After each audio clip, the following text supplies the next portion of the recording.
Suasana Hulu, jurusan Sistem Informasi di Universitas Sari Mutiara Indonesia semester 4. Kita tahu saat ini dunia yang sedang dilanda oleh penyakit yaitu virus corona. Dan tentu itu tidak mengurangi rasa semangat kita untuk terus belajar, dan belajar. Dan ingat, stay at home, tetap di rumah ya friend.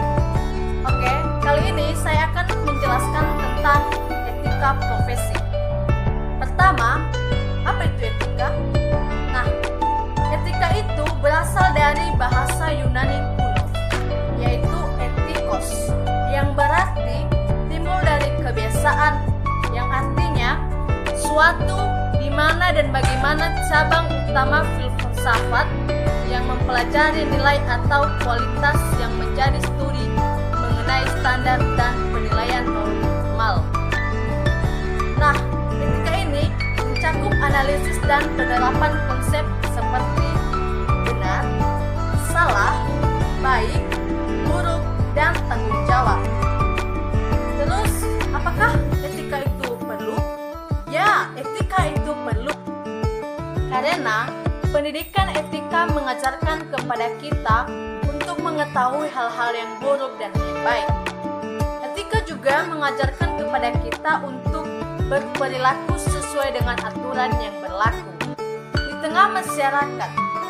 Mengetahui cara berperilaku yang baik dan benar diperlukan agar kita sebagai manusia tidak melenceng ke jalur yang menyimpang. Terus kakak, apa sih fungsi etika itu? Nah, fungsi etika itu tempat untuk mendapatkan orientasi kritis yang berhadapan dengan berbagai suatu moralitas yang membingungkan.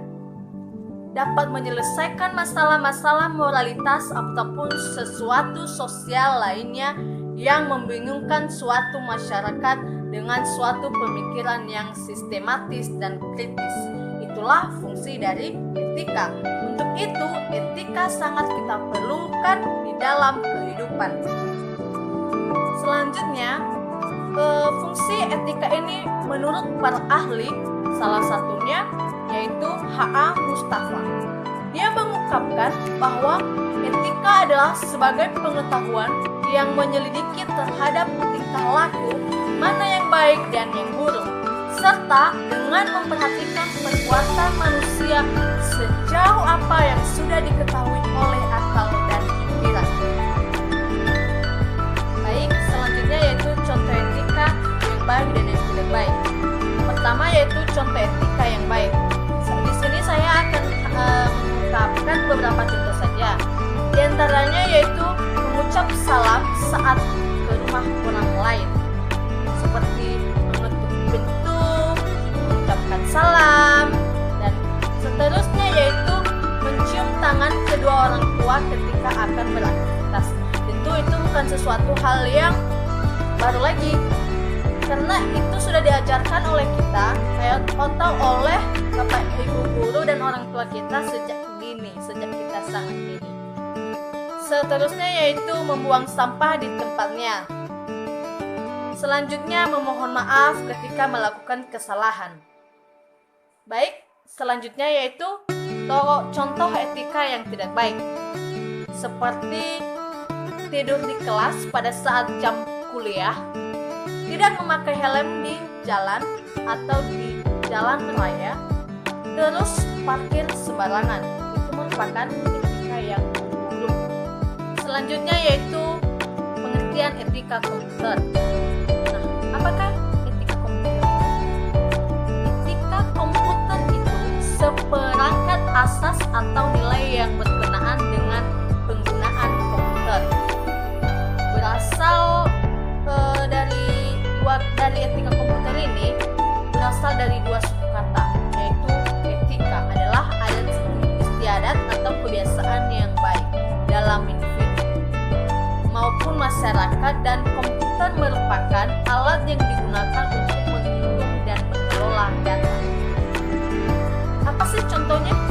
Contohnya itu jangan menggunakan komputer untuk merugikan orang lain. Kedua, jangan melanggar atau mengganggu hak atau karya komputer orang memata-matai file yang bukan hak Anda. Keempat, jangan menggunakan komputer untuk mencuri. Selanjutnya kita akan membahas tentang cybercrime. Definisi dari cybercrime adalah tindak kriminal yang dilakukan dengan menggunakan teknologi komputer sebagai alat kejahatan utama. Cybercrime merupakan kejahatan yang memanfaatkan perkembangan teknologi komputer, khususnya internet. Nah, apa sih motivasi seseorang melakukan sebuah kejahatan di dunia maya? Ada beberapa motivasinya. Salah satunya yaitu 1. Motif intelektual, yaitu kejahatan yang digunakan atau yang dilakukan hanya untuk kepuasan pribadi dan menunjukkan bahwa dirinya telah mampu untuk merekayasa dan mengimplementasikan bidang teknologi informasi. Kejahatan dengan motif ini pada umumnya dilakukan oleh secara individual atau seorang saja.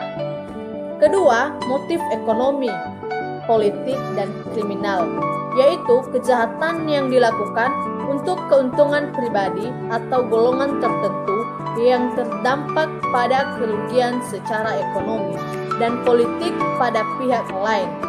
Karena memiliki tujuan yang dapat berdampak besar, kejahatan dengan motif ini pada umumnya dilakukan oleh sebuah korporasi. Baik, demikian saja pembahasan kita pada hari ini. Semoga bermanfaat untuk kita semua.